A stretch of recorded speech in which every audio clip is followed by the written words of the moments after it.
Hello everyone, good morning to all. तो स्वागत है आप सभी का न्यूज़पेपर सेशन में। एंड आई होप कि आप लोग कुछ बेहतर कर पा रहे हैं, है ना। क्यों सभी जान रहे हैं कि हम एक पैंडमिक से झेल रहे हैं। तो आप अपने आप को सुरक्षित रखें तो बाकी लोग भी सुरक्षित रहेंगे। तो चलिए शुरू करते हैं आज का न्यूज़पेपर। तो जो पहली हमारी न्यूज़ है उसमें एक रिपोर्ट आई है। तो रिपोर्ट में क्या किया गया है, निकाला गया है कि नेशनल जो पॉजिटिविटी रेट है वो निकाला गया है कि किस रेट से कोरोना वायरस फैल रहा है। तो बोला गया cases rising in 15 states, positivity rate at 21%। मतलब कि जो पॉजिटिविटी रेट है वो 21% की दर से बढ़ रहा है, केसेस बढ़ रहे हैं। और कितने राज्यों में ये केसेस बढ़ रहे हैं? 15 राज्यों में। और ICMR के जो चीफ हैं says more RATs will be conducted from now on. तो ये टेस्ट क्या है, उन्होंने ICMR क्या है, ये ICMR सभी को पता है ना, कि Indian council of medical research, है ना। फिर से मैं रिपीट कर दे रहा हूँ, Indian council of medical research. और इनके जो हेड हैं, है ना, तो उन्होंने क्या बोला है कि जो हेड कौन है, बलराम भार्गव, उन्होंने बोला है कि जो टेस्ट हैं और कंडक्ट कराए जाएंगे। और स्पेशली अगर बोलें कि जो 734 डिस्ट्रिक्ट्स हैं उनमें से 310 डिस्ट्रिक्ट में अगर देखें तो जो रेट है वो नेशनल जो कोविड-19 पॉजिटिविटी रेट है उससे कहीं थोड़ा सा ज़्यादा है। मतलब वहाँ पर केसेस ज़्यादा देखने को मिल रहे हैं। और आपके सामने एक टेबल भी दिया गया है। टेबल में क्या दिख रहा है आपको कि कहाँ पर कौन सा रेट कैसा है, ये सब दिखाया गया है। कि गोवा में 49.6 पॉजिटिविटी रेट है, पुदुचेरी फिर दिया गया, वेस्ट बंगाल है, हरियाणा है, कर्नाटका है ना। इसमें से आपके जो पुदुचेरी, वेस्ट बंगाल और यहाँ पर इलेक्शन हुए हैं। और बाकी के जो नीचे मेघालय में सबसे कम देखने को मिल रहा है कि वहाँ रेट कम है। तो अब ईश्वर ही जाने मतलब चीज़ें कैसी सही हों। इतना तो तय है कि जो चीज़ें हैं कम तो होंगी, सही तो होना तय है, लेकिन अब कितना टाइम लगता है वही इम्पोर्टेंट है। तो चलिए देखते। जो कल हमने एक न्यूज़ डिस्कस की थी तो न्यूज़ में क्या हुआ था कि हमने देखा था कि बिहार में एक घाट था वहाँ पर। तो उस चौसा जो है बिहार में जो गांव था, विलेज था, है ना, गंगा महादेव जो घाट था, बैंक था। तो वहाँ पर क्या था कि हमने एस्टिमेशन एक दिया गया था कि 30 से 40 बॉडीज़ जो है गंगा में फ्लॉट कर रही थी, तैर रही थी, देखने को मिली थी। तो 71 बॉडीज़ रिट्रीव्ड फ्रॉम गंगा। तो 71 बॉडीज़ अब तक रिट्रीव करी गई हैं, प्राप्त करी गई हैं वहाँ से, कहाँ से, गंगा से, है ना। और रिमेन्स बिलीव टू बी कोविड-19 victims found in Bihar buried after autopsy. तो कर कि अटॉप्सी के बाद में जो लास्ट वाला डॉक्टर लोग करते हैं, है ना, अटॉप्सी करने के बाद वही जो चीड़-फाड़ होता है, तो अटॉप्सी करने के बाद में जो बॉडीज़ को वहाँ पर शायद बरीड किया गया था, तो वहीं से शायद बरियल जहाँ पर होता था वहीं से उनको गंगा नदी में प्रवाहित किया गया। तो ये बड़ी दुखद है, इससे और चीज़ें खतरनाक हो सकती हैं। ये तो बिहार की हो गई। और 25 decomposed bodies wash up in Ghazipur. तो उत्तर प्रदेश के गाज़ीपुर में 25 बॉडीज़ गंगा में देखने को मिली, है ना, कि जो वहाँ की जो नदी है वहाँ पर देखने को मिली। तो ये हमारे लिए दुखद है ना, कि ऐसा नहीं होना चाहिए, नहीं बहाना चाहिए नदी में, इससे नुकसान बहुत ज़्यादा हो सकता है। और जो नेक्स्ट न्यूज़ अगर देखें तो वो हमारे इंडिया के डेवलपमेंट को लेकर के आ रही है, इकोनॉमिक स्थिति को बता रहे हैं। तो जो हमारा GDP होता है, GDP क्या है, gross, just wait minute, gross domestic product, है ना, जो हमारा GDP होता है, GDP। तो जो ग्रॉस डोमेस्टिक प्रोडक्ट होता है जिसके बेस पर हम क्या जान पाते हैं कि भारत में कितनी चीज़ें का उत्पादन हुआ, कैसे क्या हुआ, तो उन सब चीज़ों को एक विकास का परिचायक है। विकास, इससे पता चलता है डेवलपमेंट कितना हुआ है ना। तो कई सारे हैं, GDP है, NDP है, कई सारे हैं, है ना। तो मूडीज़ जो है, मूडी ये क्या है, इंडेक्स है, एक तरह से एक फर्म है। वो lowers India's growth projection to 9.3%। उस मूडी जो है, जो जैसे बहुत सारे इंडेक्स है, बहुत सारे फर्म हैं, इंस्टीट्यूशंस हैं, वो बताते हैं कि कौन कितना कंट्री डेवलप करेगा, वहाँ की GDP कितनी रहेगी। तो जो मूडी ने बताया था पहले, तो पहले इसने बताया था कि 13.7% बताया था, 13.7% बताया था, लेकिन उसको घटा करके 9.3% कर दिया। इसका वजह क्या बताई गई है, it sites negative impact of second wave. जो कोविड-19 की दूसरी लहर आई है उसकी वजह से ये चीज़ें खराब हुई हैं। इसका इकॉनमी पर बहुत ज़्यादा प्रभाव पड़ा है। और दिल्ली में जो डेथ काउंट है वो क्रॉस 20,000 20,000 से क्रॉस कर चुका है। और पिछले 24 घंटे में अगर बात करें ना, तो 24 घंटे में 347 डेथ्स हो चुकी हैं। और मीन्स पिछले 2 सप्ताह की बात करें तो 5,000 डेथ्स हो चुकी हैं। तो ये बहुत ही दुखद है ना।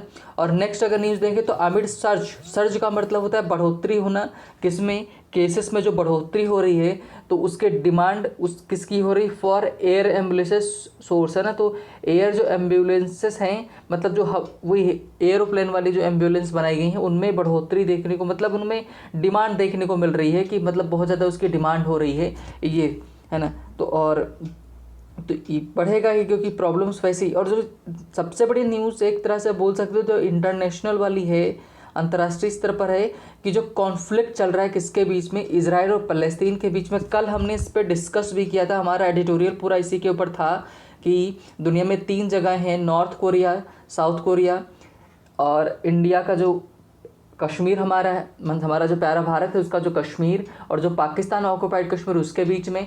और एक और है ना, जिसकी हमने बात, हाँ ये 3 हम, हाँ थर्ड वाला जो हमने कल डिस्कस किया, क्या, फ़लस्तीन और इजराइल।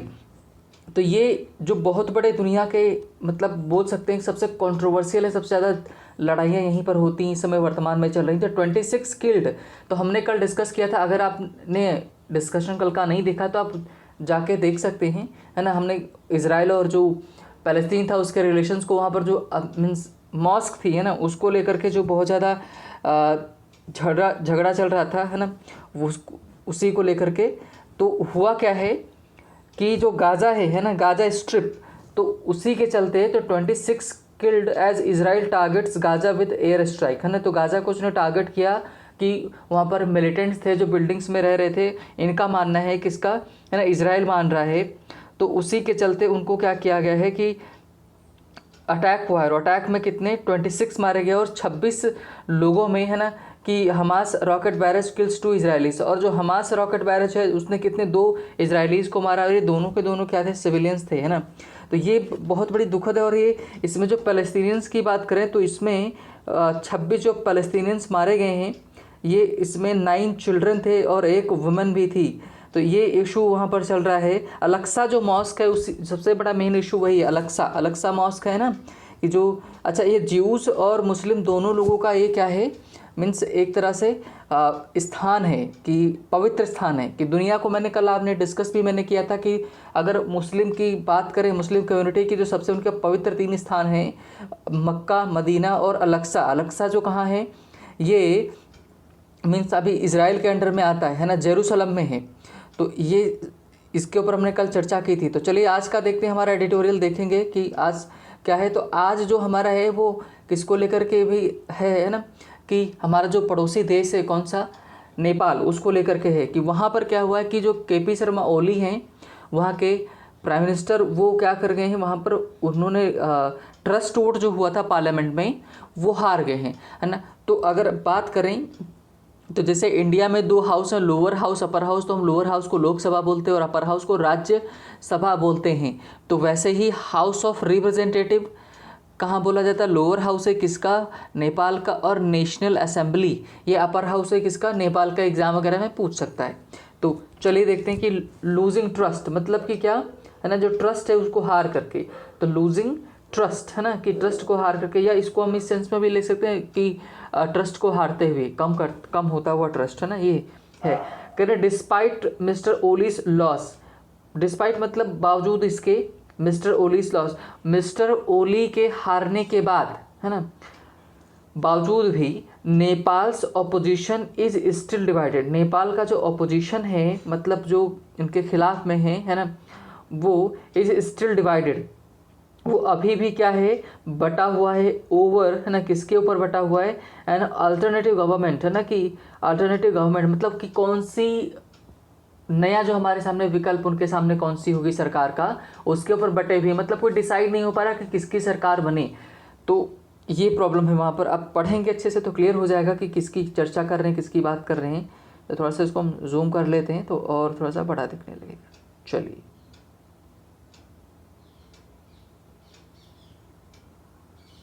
ना अभी सही है ना। यस, बोला गया कि Nepal prime minister KP Sharma Oli है ना, ओलीस लिखा हुआ है, मतलब इनका यहाँ पर क्या ये का सेंस देगा है ना। हाँ, तो Nepal prime minister KP Sharma Oli loss of trust vote in parliament on Monday है ना, कि मतलब कि जो उनका हारना कहाँ पर पार्लियामेंट में, जैसे इंडिया में होता है फ्लोर टेस्ट होता है कि आपको विश्वास प्रस्ताव पारित किया जाता है, जिसमें मान लो जैसे कि आपकी सरकार क्या हुई कि लगा कि आपकी पार्टी के एमएलए या एमपी दूसरे पार्टी में चले जा रहे हैं, तो फिर आपको क्या होता है, सरकार टूटने का डर रहता है और सरकार एक तरह से भंग हो जाती है। फिर नई सरकार बनने को एक क्या करते हैं कि मीन्स फ्लोर टेस्ट कराया जाता है, विश्वास प्रस्ताव जारी किया, सॉरी अविश्वास प्रस्ताव जारी किया जाता है ना। तो उसमें जो जिसके पास ज़्यादा एमएलए और एमपी रहेंगे वही जीतेगा। तो ये केपी शर्मा का है, हार गए हैं ना, उस जो ट्रस्ट वोट था उसमें हार गए। और ये कह रहे कम्स, ये इतना यहाँ से इतना इस सेंटेंस का सब्जेक्ट रहेगा, इस चीज़ का ध्यान रखें। कम्स है, ये हमारी मेन वर्ब है इस सेंटेंस की, कम्स है ना। कह रहे comes at a particular crucial time, करें कि जो ये समय इनका हारना कब आया हुआ है, एट अ पर्टिकुलरली विशेष रूप से, क्रूशियल टाइम बहुत महत्वपूर्ण टाइम पर है ना, कि बहुत चीज़ें जिस समय इनका ये घटना घटी कि कपिल शर्मा ओली हार गए, ये बहुत ही महत्वपूर्ण समय पर हुआ है। अब आगे देखें क्यों। द सेकेंड, अच्छा ध्यान रखिएगा जो ये सेकेंड थर्ड फर्स्ट ये नंबर जो होते हैं है ना, तो इनके पहले आर्टिकल द का इस्तेमाल किया जाता है। कह रहे the second wave of the covid pandemic has not only ravaged India but has also begun to affect its landlocked neighbor Nepal, leaving citizens reeling under oxygen shortages, spikes in daily case load and fatalities है ना। तो मतलब fatalities का मतलब deaths हो रही जो उनकी बात कर रहे हैं। तो कह रहे second wave of covid pandemic has not only ना ही केवल, और नॉट ओनली एक पेयर के साथ आता है किसके, बट ऑल्सो। तो देखो यहाँ पर बट लिखा फिर ऑल्सो लिखा है। और इस सबसे इंपॉर्टेंट बात यह है ग्रामर पॉइंट ऑफ व्यू से, ग्रामर का पॉइंट ऑफ व्यू से अगर देखें इसको, तो जो नॉट ओनली के बाद जो भी ग्रामेटिकल प्रोफाइल आएगी वही बट ऑल्सो के बाद आनी चाहिए। मतलब अगर नॉट ओनली के बाद वर्ब आई है तो बट ऑल्सो के बाद भी वर्ब आनी चाहिए। यही एग्जाम में क्या करता है, उलटफेर कर देता है ना। तो आपको जैसे यहाँ पर नॉट ओनली की बात देखो, रेवेस्ट वर्ब आई, रेवेस्ट का मतलब क्या होता है, damage, like damage something very badly, किसी चीज़ को बहुत ज़्यादा क्षति पहुँचाना। तो कह रहे हैं कि जो कोविड-19 की पैंडमिक की जो सेकेंड वेव है, ना ही केवल उसने नुकसान पहुँचाया है इंडिया को, बट ऑल्सो, बल्कि है ना, अब देखो बट ऑल्सो का बयान आ गया है ना, कि इसने शुरू कर दिया है क्या, टू अफेक्ट, प्रभावित करना, लैंडलॉक नेबर नेपाल। जो है लैंडलॉक का मतलब कि चारों तरफ से जो ज़मीन से घिरा हुआ नेपाल है ना, कि पानी वाला कोई भी जगह नहीं है, उसको प्रभावित करना स्टार्ट कर दिया है। और लिविंग सिटीजन्स, लिविंग कि ये कौन सा इसमें है, जरंड है। तो कह रहे कि लिविंग सिटीजन्स को किस स्थिति में छोड़ रहा है, रीलिंग अंडर। रील अंडर का मतलब होता है, आप इसको बोला जा सकता है कि मतलब सिचुएशन में, मतलब ऐसे स्ट्रगल करना है ना, कि मतलब संघर्ष वाली स्थिति में डाल दे रहा है। जब आप किसी चीज़ से मैनेज नहीं कर पाते, हैंडल नहीं कर पाते, तब रील अंडर लगता है। तो रीलिंग अंडर ऑक्सीजन शॉर्टेजेस, मतलब वहाँ पर ऑक्सीजन की शॉर्टेजेस हो रही है, उसे स्ट्रगल कर रहे हैं। Spike in daily case load, मतलब डेली जो केस लोड है उसमें बढ़ोतरी देखने को मिल रही है। और जो फर्टालिटी, मतलब डेथ्स भी वहाँ पर हो रही। तो ये सारी सिचुएशंस कहाँ पर हो रही हैं, नेपाल में हो रही। तब ये उस स्थिति में ये सिचुएशन घटी है। Political instability is the last thing Nepal needs now, मतलब कि इस स्थिति में नेपाल को जो सबसे कम ज़रूरत थी वो क्या थी, कि पॉलिटिकल इनस्टेबिलिटी, मतलब कि यहाँ पर इस समय पॉलिटिकल स्टेबिलिटी की बहुत ज़्यादा ज़रूरत थी, है ना। और इनस्टेबिलिटी की बिल्कुल भी ज़रूरत नहीं थी, वही करें। But the trust vote did little, देखो लिटिल आया, तो जैसे होता है little a little the little, है ना, little a little the little, और of few a few the few. तो लिटिल होता है क्या, ये अनकाउंटेबल नाउन के साथ में आता है, कि जो वो ट्रस्ट वोट है, जो अविश्वास प्रस्ताव चला था पार्लियामेंट में, वो बहुत ही, लिटिल का मतलब ना के बराबर, करे little to resolve this issue, करे ये जो स्थिति बनी जो ट्रस्ट वाली, ये सॉल्व ही नहीं कर पाई, रिजॉल्व ही नहीं कर पाई इस मुद्दे को। Who will take the over the role of leading government, की लीडिंग गवर्नमेंट का रोल कौन लेगा, कौन बने, किसकी बनेगी सरकार, ये हो ही नहीं पाया, डिसाइड ही नहीं हो पाया। कह रहे mister Oli won just 93 votes in the 271 strong house of, कह रहे हैं कि 271 जो मतलब वोट्स थे उसमें से सिर्फ ओली ने 93 वोट जीते। कहाँ पर? हाउस ऑफ रिप्रेजेंटेटिव, जो कि लोअर हाउस है कहाँ का, कि मीन्स नेपाल का।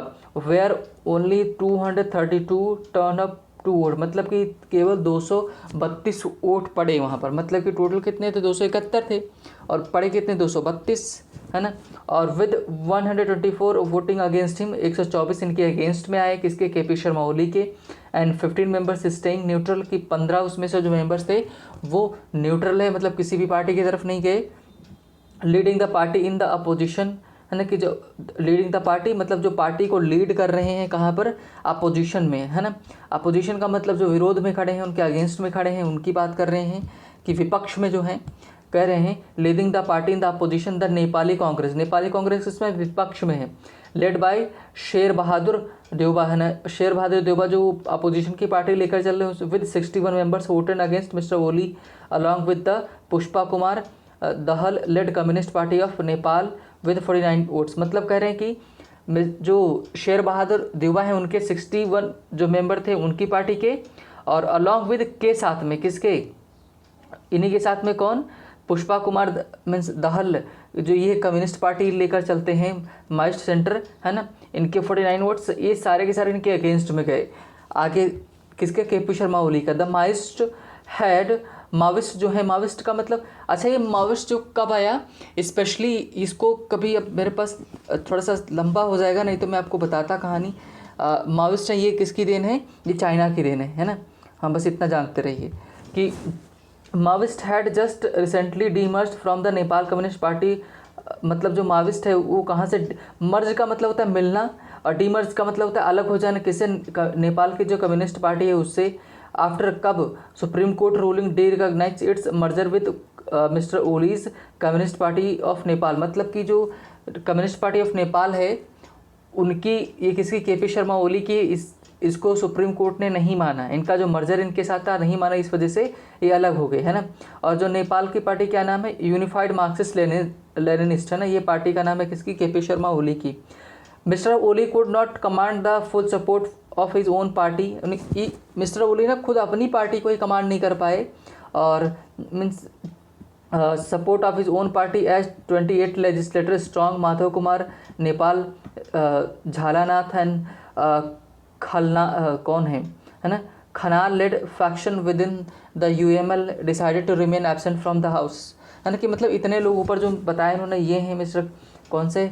नेपाल झालानाथ, और क्या है? खाना लेड जो फैक्शन माधव कुमार, ये सब इन्हीं की पार्टी के थे, वो एब्सेंट रहे, इनके सपोर्ट में आए ही नहीं। Mr Nepal had taken up the cudgels का मतलब क्या होता है? कि एक तरह से क्या माथापच्ची करना, है ना, against mister Oli in the unified NCP along with the Dahal and had oppose Mr Oli's decision to dissolve parliament. मतलब इनकी जो मिस्टर ओली का जो निर्णय पहले आया था ना कि वो पार्लियामेंट को डिजॉल्व कर रहे हैं, है ना। A move which was also struck down का मतलब होता है कि रोक देना बाय सुप्रीम कोर्ट। बाद में सुप्रीम कोर्ट ने भी इनकी जो डिजॉल्व किया था इन्होंने पार्टी को, जस्ट वेट अ मिनट, है ना, कि जो पार्लियामेंट था उसको डिजॉल्व कर दिया था, सुप्रीम कोर्ट ने भी उसको मना किया, बोला ऐसा आप नहीं कर सकते, है ना, तो उसको भी रोका गया वहाँ पर के।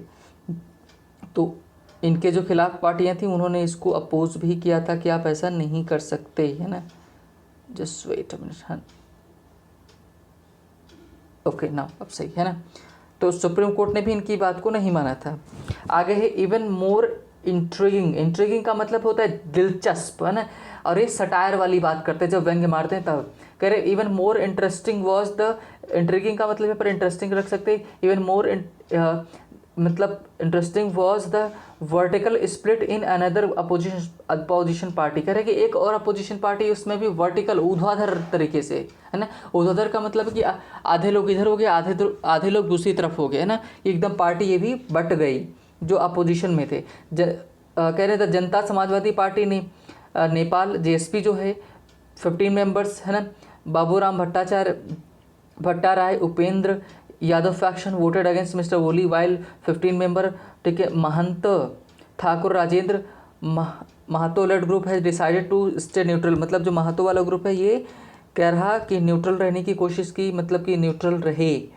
आगे अगर देखें, वाइल मिस्टर भट्टाराय जो हैं, and Mr Yadav have taken clear ideological position in line with their stated goal of federally restructure Nepali state favourable plain dwelling Madhesis, मतलब कि मधेसीज को एक्सेप्ट कर रहे हैं। Something that Mr Oli had steadfastly opposed, steadfastly का मतलब एकदम दृढ़तापूर्वक, जिसको किसने अपोज किया था, यही जो मिस्टर ओली हैं उन्होंने। The other faction is in incline to सब, इंक्लाइन का मतलब झुका हुआ है, झुकाव है किसकर, mister Oli in order to कर। एक और ग्रुप है जो मिस्टर ओली की तरफ, फैक्शन का मतलब ग्रुप होता है, जो मिस्टर ओली की तरफ झुका हुआ है, वो इसलिए झुका है क्योंकि in order to wrest, wrest का मतलब होता है कि छीनना, क्या छीनना, कंसेशंस फॉर द मधेसीज, है ना, कि मधेसीज के लिए क्या कंसेशन मिल सके, इस वजह से इनकी तरफ झुका हुआ है। The net effect of the trust would was loss of face for prime minister Oli, जो प्राइम मिनिस्टर हैं उनका एक मतलब हार देखने को मिली, मेन ही बात थी। And yet it is not clear of an alternative government can be found by the opposition as thing stand. Mister Deuba enjoys support from Maoist and Bhattara Yadav faction of the JSP, but it remains to be seen, है ना, कि whether the Nepali Khanal faction will decide to resign from parliament to enable a victory for the NC। कहने का मतलब है कि KP Sharma ओली हार तो गए हैं वोट, लेकिन प्रॉब्लम ये है कि अभी भी वहाँ पर मतलब सरकार बनने के चांसेस एकदम ना है, क्योंकि अपोजिशन है वो एक नहीं हो पा रहा है। इस वजह से अपोजिशन में भी क्या देखने को मिल रहा है, प्रॉब्लम्स देखने को मिल रही है ना। आगे बता रहे कि Nepal's political class has been more often than not caught up in political tugs of war का मतलब बातचीत, वही जो उसी वॉर जो लड़ाई झगड़े में रहा, with frequent changes in the regime, है ना, despite the people reposing their faith in democratic institutions through the Jan Andolans and the first removing absolute monarchy, है ना, मतलब कह रहे कि वहाँ के लोग लगे हुए हैं कि वहाँ पर चीज़ें सही हो, अच्छी हो जाएं, और जन आंदोलन कर रहे हैं किसके लिए, कि मोनार्की हटे। मोनार्की का मतलब वहाँ पर जो अराजकता वाला माहौल है, मोनार्की जब कब होता है, जब राजा होता है, एक ही लोग शासन करता है राजा, तब मोनार्की होता है ना। तो कह रहे वहाँ पर मोनार्की हटे। और सेकंड इनेबलिंग कॉन्स्टिट्यूशनल रिपब्लिक, है ना, कि वहाँ पर कॉन्स्टिट्यूशनल रिपब्लिक बने, मतलब चीज़ें प्रजातांत्रिक हो जाएं।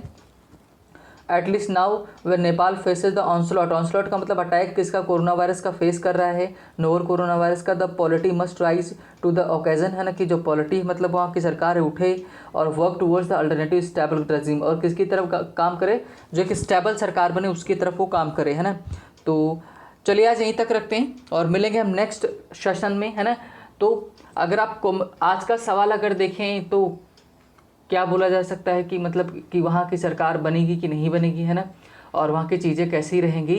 तो आपको क्या लगता है कि नेपाल में सरकार बनेगी या दोबारा इलेक्शन होंगे, है ना। तो आपकी राय क्या है, आप कमेंट सेक्शन में जवाब इसका दे सकते हैं, है ना।